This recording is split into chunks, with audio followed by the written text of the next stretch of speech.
সালামু আলাইকুম। আমরা পাকিস্তানি স্টাইলে মেহেদি কেন পরলাম, কি উপলক্ষে পরলাম তা নিয়ে থাকবে আজকের ভিডিও। আমি আপুর বাসায় গেছি। আজকে আপুর বাসায় মেহেদি প্রোগ্রাম চলতেছে, মানে গায়ে হলুদের আগের দিন যে মেহেদি পরতে হয় ওইটা। তো আমি আসলে অসুস্থ ছিলাম, অসুস্থ শরীর নিয়ে মেহেদি পরতে চলে গেছিলাম। আর বিয়ের আগে আমি অসুস্থ হয়ে গেছি। এখন ডিসাইড করতেছি কোনটা মেহেদি দিব। এখন ব্রাইডাল মেহেদি পরানোর জন্য বসে গেছে আমার বোন জেসিকা। আমরা এক এক করে করে সবাই মেহেদি পরবো, এটার জন্য এক একজন মেহেদি পরতে বসে গেছে। মাশাল্লাহ, আমার বোনজির মেহেদিটা অনেক সুন্দর হয়েছে, বাট আফসোস কালার আসে নাই। কেন আসে নাই আসলে বুঝতেছি, এটা কি মেহেদির প্রবলেম নাকি অন্য কিছু, আসলে আমি জানি না। আপনারা যদি জেনে থাকেন অবশ্যই আমাদেরকে কমেন্ট করে জানাবেন। আর আমাদের মেহেদি পরা কেমন হয়েছে অবশ্যই কমেন্ট করে জানাবেন।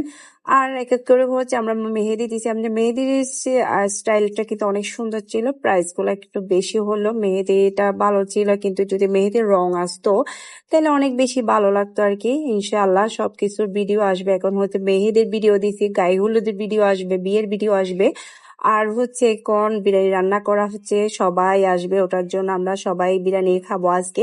বিরিয়ানি হলে তো আমার আর কোনো কথাই নাই। বিরিয়ানি পাইলে আমি কিন্তু প্রচুর ভাত খাই। আর আমি অসুস্থ, সবাই দোয়া করবেন যাতে আমি সুন্দরভাবে সবকিছু আপনাদের সাথে শেয়ার করতে পারি। আর এখন আমি 2 হাতে মেহেদি পরার জন্য বসে গেছি।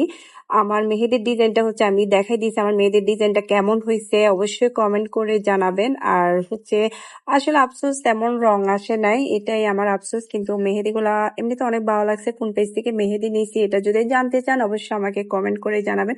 আর আমার ভিডিও কেমন হয়েছে অবশ্যই কমেন্ট করে জানান। আল্লাহ হাফেজ।